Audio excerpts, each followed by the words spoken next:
గోవిందరాజస్వామి ఆలయంలో కిరీటాలు మాయంపై బీజేపీ నాయకులు నిరసనకు దిగారు. శ్రీదేవి భూదేవి సమేత గోవిందరాజస్వామి ఉత్సవ మూర్తులకు అలంకరించే 3 బంగారు కిరీటాలు ఆలయంలో కనపడకపోవడం టీటీడీలో కలకలం రేపింది. ఇప్పటికే ప్రాథమిక విచారణ చేపట్టి దర్యాప్తు ముమ్మరం చేసిన పోలీసులు త్వరగా దొంగల్ని పట్టుకుంటామని చెప్తున్నారు. కిరీటాల మాయంపై తిరుపతిలో నెలకొన్న తాజా పరిస్థితుల్ని మా ప్రతినిధి శ్యామ్ పూర్తి డీటెయిల్స్ అందిస్తారు. ప్రముఖ పుణ్యక్షేత్రమైన తిరుపతిలో వెలసిన గోవిందరాజస్వామి ఆలయంలో బంగారు కిరీటాలు మాయం అనేది ప్రస్తుతం రాష్ట్ర వ్యాప్తంగా కలకలం రేపుతుంది. ఎందుకంటే కోట్లాది మంది భక్తులు ఆరాధ్య దైవంగా కొలిచే శ్రీ వెంకటేశ్వర స్వామి వారికి స్వయంగా అన్నగా భక్తులు కొలిచే ఈ గోవిందరాజస్వామి ఆలయానికి నిత్యం కూడా ప్రతిరోజు 10,000 మంది భక్తులు ఆ గోవిందరాజస్వామిని దర్శించుకుంటుంటారు. అయితే నిన్న సాయంత్రం గోవిందరాజస్వామి ఆలయంలోని 10కి పైగా ఉన్న ఉప ఆలయాలలో ఒకటైన కళ్యాణ వెంకటేశ్వర స్వామి ఆలయంలో ఉన్న శ్రీదేవి భూదేవి సమేత వెంకటేశ్వర స్వామి ఉత్సవ మూర్తులకున్న బంగారు కిరీటాలు కనపడకుండా పోవడం అనేది ఆలయ వర్గాల్లో కాదు టీటీడీ యాజమాన్యంలో కూడా ఒక్కసారిగా ఉలికిపడేలా చేసిందని చెప్పాలి.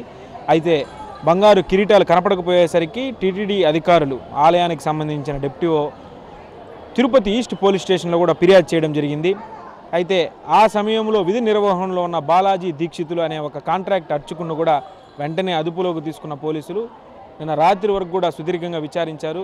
ఆలయంలోని సీసీటీవీ కెమెరాల్లోని రికార్డైన ఫుటేజ్ అన్నింటినీ కూడా నిన్న ఉదయం నుంచి సాయంత్రం వరకు ఆలయం మూసేంత వరకు కూడా పరిశీలించారు క్షుణ్ణంగా.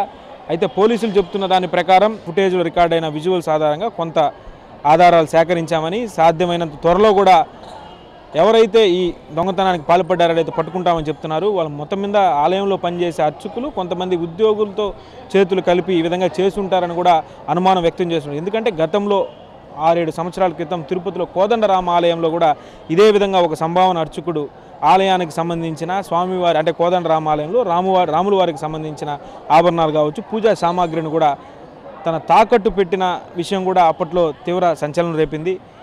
ఇటీవల రమణ దీక్షితులు అంటే తిరుమల శ్రీవారి ఆలయానికి సంబంధించి మాజీ ప్రధాన అర్చకుడు ఉన్న రమణ దీక్షితులు కూడా శ్రీవారి ఆలయంలో బంగారు నగలు మాయమైపోతున్నాయి, అత్యంత విలువైన 100 కోట్లు విలువ చేసే ఒక పింక్ డైమండ్ అనేది మిస్ అయిందని కూడా ఆయన బహిరంగంగా టీటీడీ మీద కూడా విమర్శలు చేసిన నేపథ్యంలో ఇవాళ తిరుపతి నడిబొడ్డులోని గోవిందరాజస్వామి ఆలయంలో ఉత్సవ మూర్తులకు అలంకరింపబడి ఉండే ఈ బంగారు స్వర్ణ కిరీటాలు కనపడకుండా పోవడం, అపహరణకు గురవడం అనేది భక్తుల్లో ఒక ఆందోళన కలిగిస్తుంది. వాళ్ళ మనోభావాలు దెబ్బతీసే విధంగా ఒక భద్రతా వైఫల్యం అని చెప్పడం ఒక ఎత్తు అయితే భక్తుల మనోభావాలకు సంబంధించిన అంశం కావడంతో టీటీడీతో పాటు పోలీస్ విభాగం కూడా దీన్ని కొద్దిగా సీరియస్గా తీసుకొని దర్యాప్తును కూడా ముమ్మరం చేస్తున్నారు. అయితే మనకు ఉన్న సమాచారం ప్రకారం శ్రీ గోవిందరాజస్వామి ఆలయంలో సుమారు 30 మందికి పైగా సంభావన అర్చకులు విధులు నిర్వహిస్తుంటారు. 10కి పైగా గోవిందరాజస్వామి ప్రధాన ఆలయంతో పాటు 10కి పైగా ఉప ఆలయాల్లో నిత్యం పూజా కైంకర్యాలు అనేది జరుగుతుంటుంది.